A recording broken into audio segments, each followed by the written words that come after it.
The interesting thing is when Judas, son of Jesus, was put on display in the Israel Museum, was put next to Jesus, son of Joseph. There were only two Jesus, son of Josephs ever found. One from the antiquities market by Professor Sukanik, the legendary professor who identified the Dead Sea Scrolls.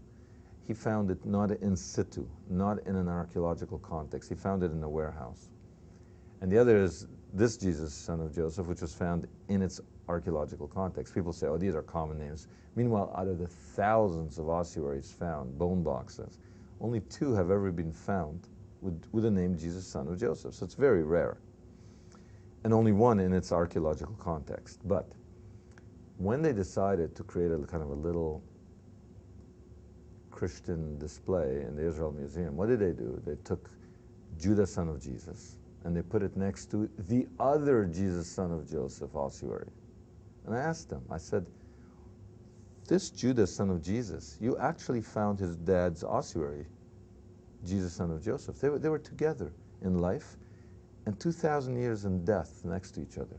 Why did you separate them when you put them on exhibit? And what did the curator say? Well, we didn't want the public to jump to the wrong conclusion. So you see, they're protecting us. See, us telling the truth, that's bad. But other people distorting the truth for the sake of protecting us dumb masses, that's okay.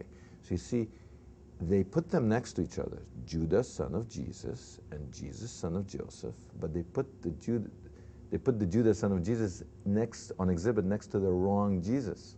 Why? So when somebody says, oh wow, Judah, son of Jesus, could this be Jesus of Nazareth? Is that Jesus, son of Joseph, this kid's dad? They can say, oh no, that's not this kid. This is a different ossuary. Oh phew.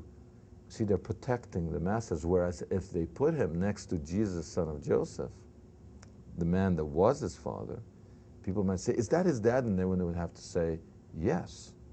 And people might say, wait a minute, could that be Jesus of Nazareth, and could it be that he had a child? And that would be bad, because the truth would get out and all the dummies would jump to the wrong conclusion.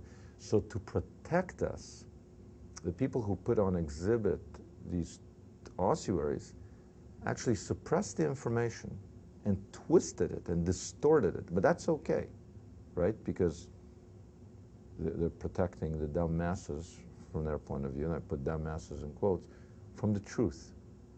Call me dumb, but I prefer the truth. I prefer to put the two ossuaries that are next to each other for 2,000 years, to leave them together and not to separate them in death, and do it so we protect people from jumping to the wrong conclusions.